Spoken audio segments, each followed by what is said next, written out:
ಕಾಶಿ ಮಹಾದೇವನ ನಗರಿ.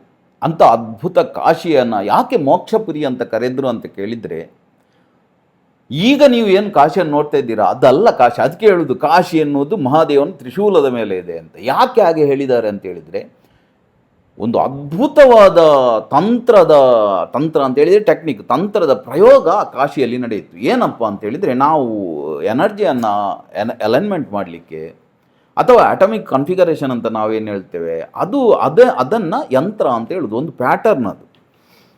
ಆ ಹಿಂದಿನ ಕಾಲದಲ್ಲಿ ಯಾವ ರೀತಿ ಕಾಶಿಯನ್ನು ರಚನೆ ಮಾಡಿದ್ರು ಅಂತ ಹೇಳಿದರೆ, ಪೂರ್ತಿ ನಗರವನ್ನೇ ಒಂದು ಅದ್ಭುತವಾದ ಒಂದು ಯಂತ್ರದ ರೀತಿಯಲ್ಲಿ ಮಾಡಿದರು.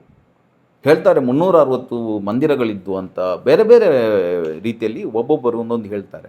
ಟೋಟಲ್ ಏನಪ್ಪ ಅಂತ ಹೇಳಿದರೆ, ಒಂದು ಪೂರ್ತಿ ಎನರ್ಜಿಯ ಒಂದು ಅಲೈನ್ಮೆಂಟನ್ನು ಒಂದು ಯಂತ್ರ ರೂಪದಲ್ಲಿ ಇಡೀ ಕಾಶಿಯನ್ನು ರಚನೆ ಮಾಡಿದರು. ಅದಕ್ಕೆ ಕಾಶಿಗೆ ಸ್ವತಂತ್ರ ರಾಜನನ್ನು ಇಟ್ಟರು.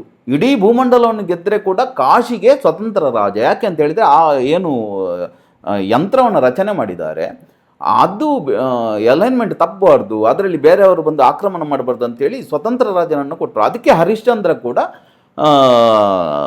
ಎಲ್ಲ ಭೂಮಿಯನ್ನು ದಾನ ಮಾಡಿ ಕೂಡ ಕಾಶಿಗೆ ಬಂದದ್ದು ಅದಕ್ಕೋಸ್ಕರ. ಯಾಕೆಂತೇಳಿ ಕಾಶಿ ಸ್ವತಂತ್ರ. ಇದು ಮೋಕ್ಷಪುರಿ ಅಂತ ಹೇಳಿದ್ದು ಅದಕ್ಕೆ. ಒಬ್ಬ ಮನುಷ್ಯ ಏನೂ ಸಾಧನೆ ಮಾಡಿಲ್ಲದಿದ್ದರೆ ಕೂಡ ಖಾಲಿ ಕಾಶಿಯೊಳಗೆ ಎಂಟ್ರಿ ಆದ ಕೂಡಲೇ ಅವನ ದೇಹದಲ್ಲಿ ಕೂಡ ಅವನ ಎನರ್ಜಿ ಅಲೈನ್ಮೆಂಟ್ ಕೂಡ ಚೇಂಜ್ ಆಗುವ ರೀತಿ, ಅವನಿಗೆ ಮೋಕ್ಷ ಪಡೆಯಲಿಕ್ಕೆ ಏನೆಲ್ಲ ಬೇಕಾ ಅಂಥ ಚೇಂಜಸನ್ನು ಮಾಡಲಿಕ್ಕೆ, ಅಂಥ ಅದ್ಭುತವಾದ ಪ್ಯಾಟರ್ನನ್ನು ಅದ್ಭುತವಾದ ರೀತಿಯಲ್ಲಿ ಎಲ್ಲೆಲ್ಲಿ ಯಾವ್ಯಾವ ದೇವಸ್ಥಾನಗಳ ನಿರ್ಮಾಣ ಮಾಡಬೇಕು, ಎಲ್ಲೆಲ್ಲಿ ಯಾವ್ಯಾವ ಎನರ್ಜಿ ಪ್ಯಾಟರ್ನನ್ನು ತಯಾರು ಮಾಡಬೇಕು, ಇದನ್ನೆಲ್ಲ ಯೋಚನೆ ಮಾಡಿ ಅದ್ಭುತವಾಗಿ ಇಡೀ ಒಂದು ನಗರಿಯನ್ನೇ ಒಂದು ಯಂತ್ರ ಸ್ವರೂಪದಲ್ಲಿ ಕಟ್ಟಿದವರು. ಅದಕ್ಕೆ ಕಾಶಿ ಮೋಕ್ಷಪುರಿ ಅಂತ ಹೇಳೋದು. ಅದಕ್ಕೆ ಶಿವನ ನಿವಾಸ ಸ್ಥಾನ ಅಂತ ಹೇಳೋದು. ಎಲ್ಲ ತಂತ್ರದ ಮೂಲ ಪುರುಷ ಶಿವ. ಅದಕ್ಕೋಸ್ಕರ ಶಿವನೇ ಹೇಳೋದು ಶಿವ ಅಲ್ಲೇ ಇರ್ತಾನೆ ಅಂತ.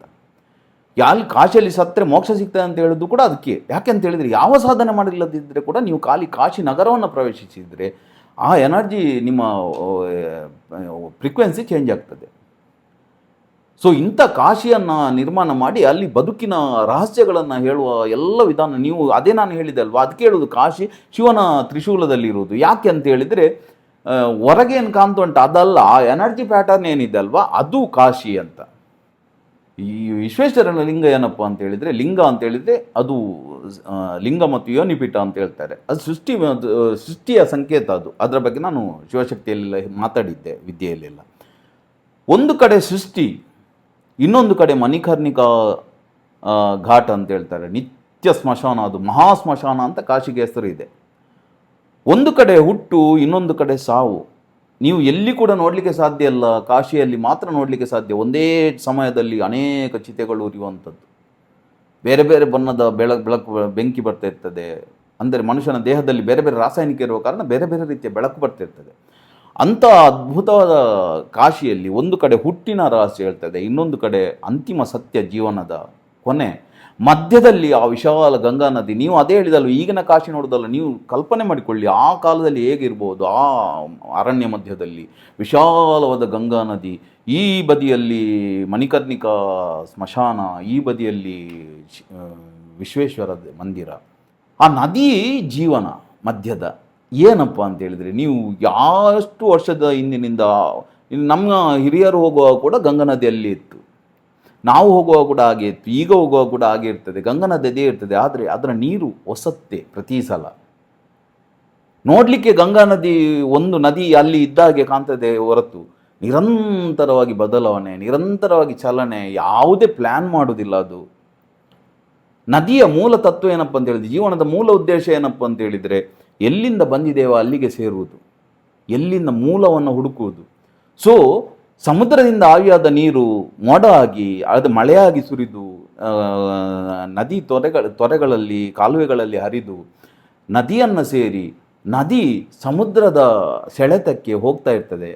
ನದಿ ಯಾವತ್ತೂ ಕೂಡ ಸಮುದ್ರವನ್ನು ನೋಡಲಿಲ್ಲ, ಆದರೆ ಆ ಮೂಲದ ನೆನಪಲ್ಲಿ ಆ ಮೂಲವನ್ನು ಹುಡುಕುತ್ತಾ ಮಧ್ಯದಲ್ಲಿ ಬಂಡೆಗಳು ಬರ್ತವೆ, ತಿರುವುಗಳು ಬರ್ತವೆ, ಪ್ರಪಾತಗಳು ಬರ್ತವೆ. ಯಾವುದನ್ನು ಲೆಕ್ಕಿಸದೆ ನಿರಂತರ ಹೊಸತನದಿಂದ ನಿರಂತರವಾಗಿ ತನ್ನ ಗುಣವನ್ನು ಬಿಟ್ಟುಕೊಡದೆ ಹರಿತಾ ಇರುವುದು, ಇದು ಜೀವನ. ಈ ಅದ್ಭುತ ರಹಸ್ಯವನ್ನು ನೀವು ಅರ್ಥ ಮಾಡಿಕೊಂಡೆ ಟೂರಿಸ್ಟ್ ಆಗಿ ಹೋಗಿ ಸೆಲ್ಫಿ ತೆಗೆದುಕೊಂಡು ಬಂದರೆ ಅಲ್ಲ, ನೀವು ಅದನ್ನು ಅರ್ಥ ಮಾಡಿಕೊಂಡು ನೋಡಿದರೆ ಅಲ್ಲಿ ಮೋಕ್ಷ ನಗರ ಮತ್ತೆ ಹುಟ್ಟುವ ಇಲ್ಲ, ಯಾಕಂತೇಳಿ ಅವನಿಗೆ ಜೀವನ ಅರ್ಥ ಆಗ್ತದೆ. ಇದು ಕಾಶಿ ಕಲಿಸುವ ಪಾಠ.